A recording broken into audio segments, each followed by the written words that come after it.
Меня зовут Стас, я представитель Союза чувашской молодежи Республики Башкортостан. Это вот Катя у нас, Диана.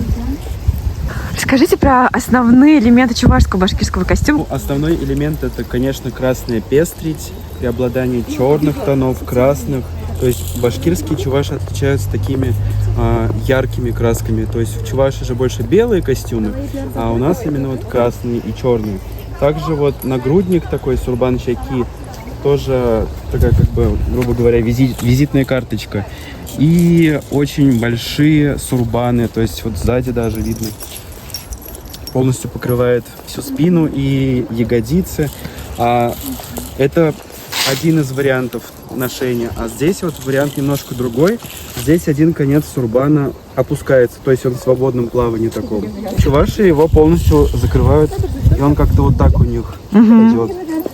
У нас вот он свободен. Это костюмы из Кармаскалинского района, деревня Емран, Николаевка. Льняные, рубаха льняная тоже. Примерно 1900-х годов они. Передники, конечно, уже более обновленные.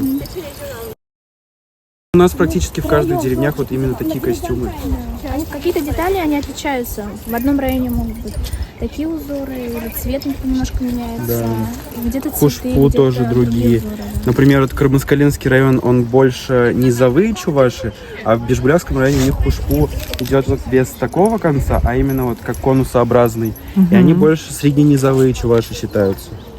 И костюм там тоже другой. У них не сурбан-чаки, а у них сугал называется, как борода. Такой большой-большой нагрудник, чисто из монет. А что вы чувствуете, когда ходите вот во всем этом костюме? Гордость, Даже наверное. солнце вышло на этом вопросе. Собранность появляется какая-то. Особенно, когда пояс надеваешь, все нужно быть статным, нужно представлять свою нацию. И еще и отличительную черту, что ты из Башкортостана. Такая гордость за то, что мы сохранили свои костюмы.